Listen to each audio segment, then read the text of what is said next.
Boa noite, ouvinte do Gato da Madrugada. Espero que esteja bem. E caso não esteja, que essa leitura possa te ajudar de alguma maneira. Hoje vamos continuar com a leitura do 7º capítulo do livro de Mary Shelley, Frankenstein. Capítulo 7. Na volta, achei a seguinte carta do meu pai. Meu querido Victor, é provável que você esteja aguardando ansiosamente uma carta para marcar a data do seu retorno a nós. E eu fui tentado primeiro a escrever só algumas linhas, limitando-me a mencionar o dia em que devo esperá-lo, mas isso seria uma gentileza cruel, e não ouso fazê-lo. Qual não seria a surpresa, meu filho, quando você espera uma acolhida feliz e contente, e ao contrário, é recebido com lágrimas e desgraça? E como, Victor, posso relatar a nossa desventura? A ausência não tornaria você insensível às nossas alegrias e tristeza, mas será que posso infligir dor ao meu filho há tanto tempo ausente? Gostaria de prepará-lo para a triste notícia, mas sei que é impossível. Agora mesmo seu olhar vasculha as páginas, em busca das palavras que lhe transmitirão a terrível notícia. William está morto. Aquele doce menino, cujos sorrisos deleitaram e aqueceram meu coração, que era tão gentil e tão alegre, Victor, foi assassinado. Não tentarei consolá-lo, mas simplesmente relacionar as circunstâncias do ocorrido. Na última quinta-feira, dia 7 de maio, eu e minha sobrinha e seus dois irmãos fomos passear junto nos jardins de Plain Palais. A tarde estava quente e serena, e prolongamos o nosso passeio além do habitual. Escureceu e pensamos em voltar. Então percebemos que não estávamos encontrando William e Ernest, que saíram na frente. Assim, descansamos num banco esperando que eles voltassem. Em seguida, Ernest veio e perguntou se tínhamos visto o irmão. Disse que estavam brincando, que William correu para se esconder e que depois o procurou em vão. Depois esperou um bom tempo por ele, mas ele não apareceu. Esse relato nos alarmou e continuamos a procurá-lo até a noite chegar, quando Elizabeth cogitou que ele poderia ter voltado para casa, mas ele não estava lá. Retornamos aos jardins com tochas, pois eu não poderia descansar imaginando que meu querido menino estivesse perdido e exposto à umidade e ao orvalho da madrugada. Elizabeth também sofria extrema angústia. Por volta das 5 da manhã, descobri meu adorável garoto, que na noite anterior florescia no vigor da saúde, esticado na grama, lívido e imóvel, com as marcas dos dedos de um assassino no pescoço. Ele foi levado para casa, e a angústia visível em meu rosto revelou o segredo para Elizabeth. Ela queria muito ver o cadáver. No começo, tentei impedi-la, mas ela insistiu. Ao entrar na sala onde o corpo estava, examinou rapidamente o pescoço da vítima. Contraindo as mãos, ela exclamou: Meu Deus, matei a minha querida criança. Ela desmaiou e só foi reanimada com extrema dificuldade. Ela recuperou os sentidos, mas não parava de chorar e soluçar. Ela me contou que naquela mesma noite, William a importunou para que eu deixasse usar um camafeu muito valioso que ela possuía, com o retrato da mãe de vocês. Esse camafeu sumiu. Sem dúvida, foi a tentação que levou o assassino a cometer o ato. Não temos nenhum vestígio dele no momento. Embora nossos esforços para descobri-lo sejam incessantes, nada disso trará de volta o meu amado William. Venha, meu querido Victor. Só você pode consolar Elizabeth. Ela chora sem parar e se acusa injustamente de ser a causadora da morte dele.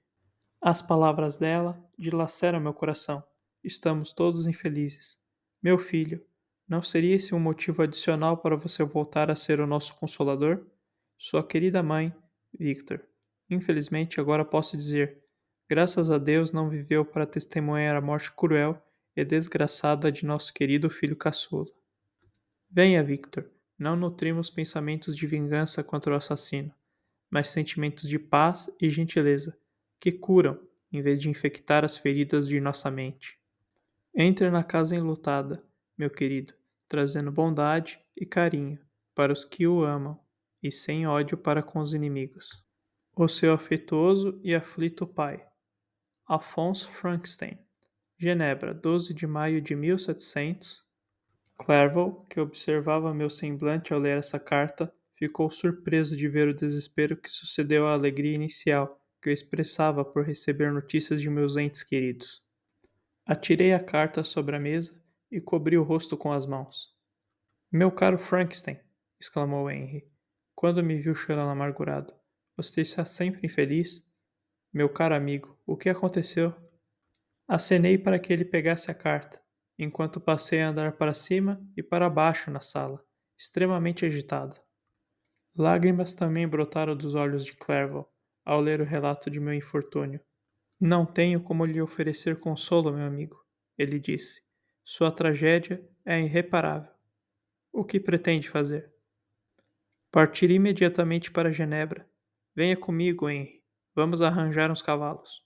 Durante a caminhada, Clevel esforçou-se para dizer algumas palavras consoladoras, mas só conseguiu expressar a solidariedade que sentia em seu coração. Pobre William, ele disse, querida e bela criança, que agora dorme com sua mãe angelical. Quem o viu cheio de vida e alegria em sua beleza infantil, agora chora sua perda prematura. Morrer tão desgraçadamente, estrangulado pelo assassino, quantos assassinos mais ainda destruirão essa inocência radiante? Pobre pequeno companheiro. Um único consolo nós temos.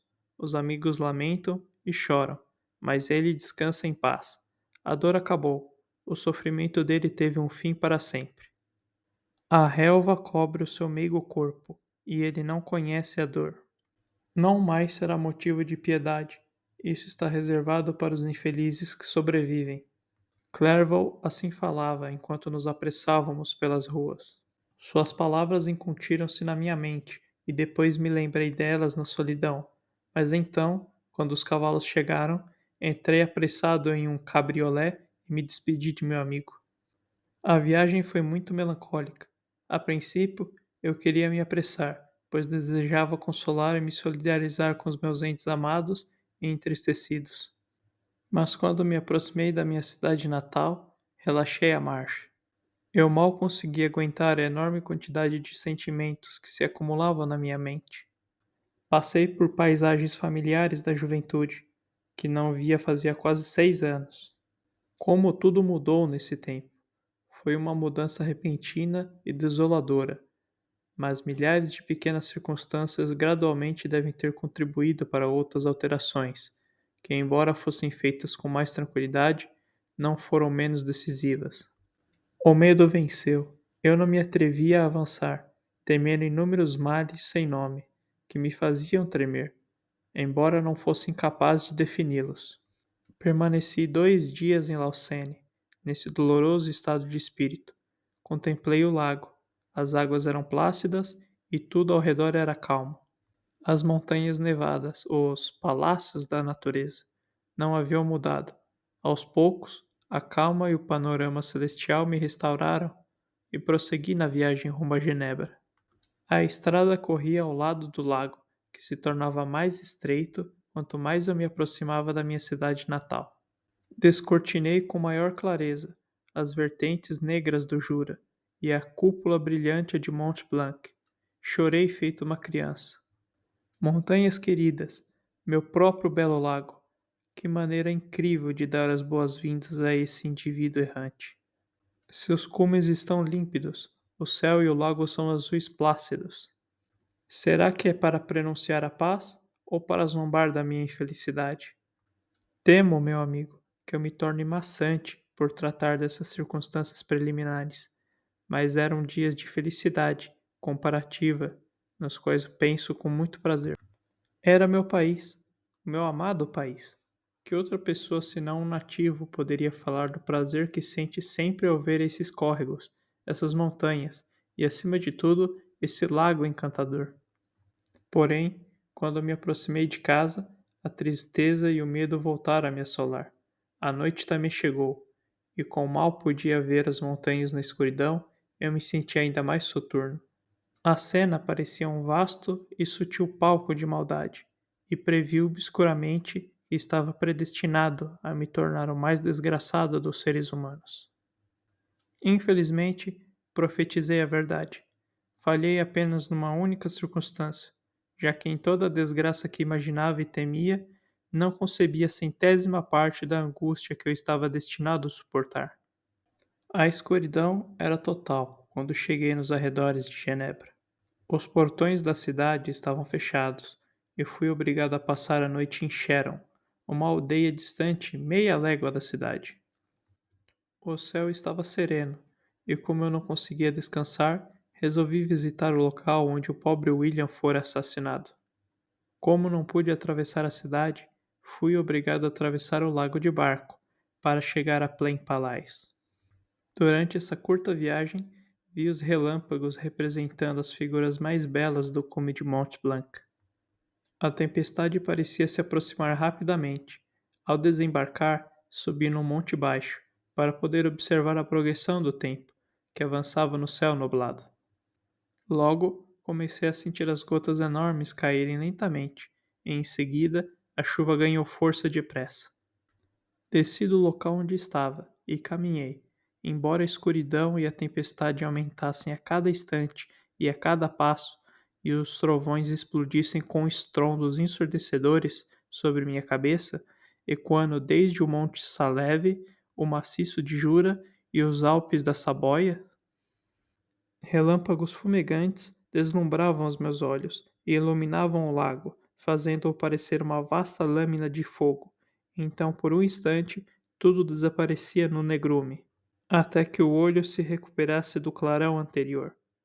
A tempestade, como frequentemente acontece na Suíça, surgiu de uma só vez em várias partes do céu. A parte mais concentrada e violenta parecia estar suspensa exatamente sobre o norte da cidade, em cima daquele trecho do lago que se encontra entre o promontório de Belrive e a aldeia de Coppet. Mais uma tormenta iluminava o Jura, com relâmpagos fracos, e ainda outras vezes escondia-se, e às vezes relava Moule, uma montanha pontuda a leste do lago. Enquanto observava a tempestade, tão terrível quanto bela, eu perambulava apertando o passo. Essa admirável guerra no céu levantou meu ânimo. Esfreguei as mãos e exclamei em voz alta: William, querido anjo, esse é seu funeral, esse é seu cântico. Enquanto pronunciava essas palavras, percebi na escuridão um vulto se esgueirar atrás de um grupo de árvores perto de mim. Fiquei imóvel, olhei atentamente. Eu não podia me enganar. Um relâmpago iluminou a área e estampou o contorno da figura claramente para mim. A estatura gigantesca, a aparência deformada, as formas muito mais monstruosas do que as pertinentes à humanidade, imediatamente me informaram que era o desgraçado, o diabo imundo ao qual eu tinha dado vida. O que ele fazia ali? Seria ele o assassino de meu irmão? Essa ideia nem tinha acabado de cruzar a minha imaginação, tremi só de pensar, e eu já estava convencido de que era a verdade. Meus dentes rangiam e fui forçado a me encostar numa árvore para me apoiar. O vulto passou por mim, fugaz, mas eu o perdi na escuridão. Nada em forma humana destruiria uma criança inocente. Ele era o assassino. Eu não duvidava disso. A mera manifestação da ideia era a prova irrecusável do fato. Pensei em perseguir o demônio, mas teria sido em vão, pois outro relâmpago o denunciou, pendurado entre as rochas, na subida quase perpendicular do Monte Saleve, um morro no limite de Plampalais, ao sul. Ele logo alcançou o cume e desapareceu. Fiquei sem ação. A trovoada cessou, mas a chuva ainda continuava, e a cena estava envolta numa escuridão impenetrável. Eu resolvia na mente os acontecimentos que até agora havia procurado esquecer, toda a sequência do meu progresso rumo à criação, o aparecimento da obra nas minhas mãos, junto à minha cama, e o sumiço. Quase 2 anos tinham decorrido desde a noite em que ele recebeu vida pela primeira vez. Teria sido esse seu primeiro crime? Que lástima! Eu tinha colocado no mundo um miserável depravado, que se deleitava com a carnificina e com a desgraça. Não havia ele assassinado o meu irmão? Ninguém pode conceber a angústia que sofri pelo resto da noite, molhado e passando frio ao relento, mas pouco me importavam as inconveniências do clima. Minha imaginação estava ocupada com cenas de maldade e desespero. Eu considerava o ser que havia lançado entre os homens, dotado de vontade e poder para cometer atrocidades, como a ação que tinha acabado de realizar, quase como o meu próprio vampiro, meu próprio espírito liberto da sepultura e forçado a destruir tudo o que eu era mais caro para mim. O dia amanheceu e eu dirigi meus passos para a cidade. Os portões estavam abertos, corri para a casa de meu pai. Meu primeiro pensamento foi revelar o que eu sabia do assassino e desencadear a perseguição instantânea que precisava ser feita. Entretanto, parei ao refletir sobre a história que teria que contar. Um ser que eu mesmo tinha formado e dotado de vida tinha me encontrado à meia-noite, entre os precipícios de uma montanha inacessível. Lembrei-me também da febre nervosa que me acometeu, na mesma época de que datava minha criação, e que daria um ar de delírio a uma história de outra maneira tão completamente improvável. Sabia muito bem que se qualquer outra pessoa comunicasse um tal relato a mim, eu o olharia como se estivesse delirando, à beira da insanidade. Além disso, a estranha natureza desse animal escaparia a qualquer perseguição, mesmo se eu conseguisse convencer meus parentes a iniciá-la. Então, qual seria a utilidade da perseguição? Quem poderia prender uma criatura capaz de escalar as escarpas salientes do Monte Salev? Essas reflexões me contiveram e eu resolvi permanecer em silêncio. Eram quase 5 horas da manhã quando entrei na casa de meu pai. Eu disse aos criados para não incomodarem a família e fui para a biblioteca, esperar o horário normal deles se levantarem. 6 anos haviam decorrido e esse tempo passou como um sonho. Mas por causa de algum traçado indelével, eu me encontrava no mesmo lugar onde abraçara o meu pai pela última vez antes da partida. Amável e venerável pai, era ainda o que me restava. Olhei para o quadro de minha mãe sobre a lareira, que representava um tema histórico, pintado de acordo com o desejo de meu pai, mostrando Caroline Belfort na agonia do desespero, ajoelhada junto a um caixão de seu pai falecido. A roupa dela era rústica e o rosto pálido, mas havia um ar de dignidade e beleza que dificilmente admitiria o sentimento de piedade. Embaixo desse quadro havia um camafeu de William. Eu me debulhei em lágrimas ao olhar para ele. Ernest entrou enquanto estava assim entretido. Ele me ouvira chegar e se apressou para me receber, expressando um prazer doloroso ao me ver. Bem-vindo, meu querido Victor, ele disse. Ah, como eu gostaria que tivesse chegado há 3 meses atrás. Então teria encontrado a todos alegres e felizes. Agora você vem até nós para compartilhar uma desgraça que nada pode aliviar. Mas a sua presença, espero, reviverá nosso pai, que parece naufragar no infortúnio, e seus argumentos induzirão a pobre Elizabeth a parar com as suas vãs e atormentadas autoacusações. Pobre William, ele era um querido para nós, o nosso orgulho. Lágrimas incontidas transbordaram dos olhos de meu irmão. Um sentimento mortal de agonia percorreu a minha alma. Antes, eu só imaginava a desgraça da minha casa desolada. A realidade me atingiu como uma tragédia nova, mas não menos terrível. Tentei acalmar Ernest. Perguntei mais detalhes a respeito de meu pai e depois mencionei a minha prima. Ela, principalmente, disse Ernest, precisa de consolo, pois acusa-se de ter provocado a morte de nosso irmão, e isso a deixa muito infeliz. Mas assim que o assassino for descoberto, o assassino descoberto. Meu Deus, como isso pode ter acontecido? Quem tentaria persegui-lo? É impossível. É como querer ultrapassar os ventos ou conter um córrego na montanha com uma palha. Ele estava livre ontem à noite. Não sei o que você quer dizer com isso, respondeu meu irmão admirado, mas a descoberta que fizemos torna completa a desgraça para nós. Ninguém acreditou no começo, e até agora Elizabeth ainda não está convencida, apesar de todas as provas. Na verdade, ninguém acreditaria que Justine Moritz, que era tão amável e querida por toda a família, de repente fosse se tornar capaz de um crime tão pavoroso? Justin Moritz? Pobre moça, ela foi acusada? Mas está errado, todo mundo sabe. Ninguém acredita nisso, não é mesmo, Ernest? Ninguém acreditava a princípio, mas depois vieram várias circunstâncias que quase nos forçaram à convicção. Além disso, o comportamento dela próprio foi tão confuso que deu às evidências todos os fatos, um peso que creio que não deixa nenhuma sombra de dúvida. Ela será julgada hoje, e logo você ficará sabendo de tudo. Então ele relatou que na manhã em que o assassinato do pobre William foi descoberto, Justine estava doente e acamada, havia vários dias. Nesse intervalo de tempo, um criado por acaso examinou a roupa que ela usara na noite do assassinato, descobrindo no bolso o camafeu com o retrato de minha mãe, considerado como motivação do assassinato.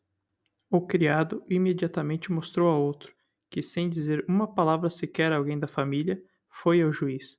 Após esse depoimento, Justine foi presa.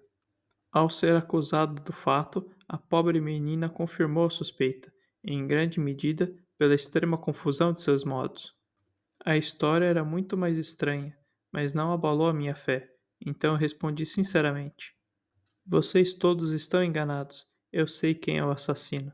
Justine, a pobre Justine, é inocente. Nesse instante, meu pai entrou.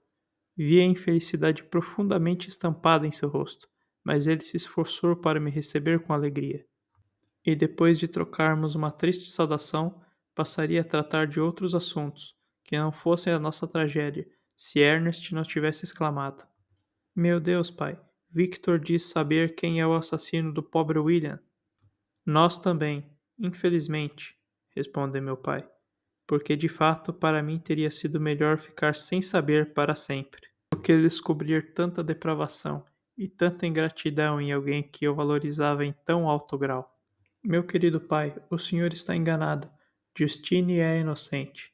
Se for mesmo, que Deus a permita sofrer como culpada. Ela deverá ser julgada hoje, e eu espero sinceramente que seja absolvida.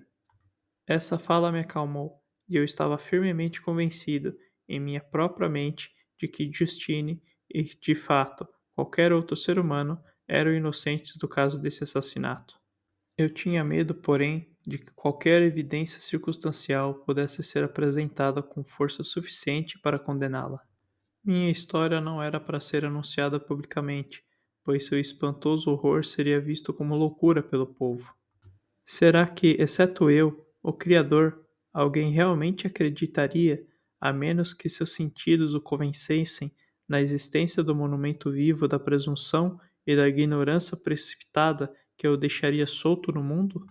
Logo, Elizabeth se juntou a nós. O tempo que passou desde a última vez que a vi transformara sua aparência. A exuberância que ela conquistara superava muito sua beleza juvenil, mas a mesma candura e vivacidade foram preservadas, agora aliadas a uma expressão mais cheia de sensibilidade e inteligência. Ela me acolheu com o maior carinho. Sua chegada, querido primo, me enche de esperança. Elizabeth me disse. Você talvez encontre algum meio de fazer justiça à minha pobre e inocente Justine. Que pena! Quem estará seguro se ela for condenada pelo crime? Certamente que eu confio na inocência dela, assim como na minha. A tragédia é duplamente difícil para nós. Não só perdemos aquele adorável querido menino, como essa pobre menina, a quem amo sinceramente, e que está para ser arrebatada por um destino ainda pior. Se for condenada, nunca mais voltarei a sentir alegria, mas isso não acontecerá. Tenho certeza de que não. Então, ficarei feliz novamente, mesmo depois da tristeza da morte de meu pequeno William. Ela é inocente, minha Elizabeth, eu disse. E isso será provado. Não tema nada. Tenha bom ânimo. Deixe o seu espírito se animar na certeza da absolvição. Como você é gentil e generoso. Todos acreditam na culpa dela. Isso tem me deixado muito infeliz, porque acho impossível vê-la condenada de maneira tão cruel pelo preconceito das pessoas. Isso me deixa desesperada e perdida, ela lamentou. Querida sobrinha, disse meu pai, enxugue suas lágrimas.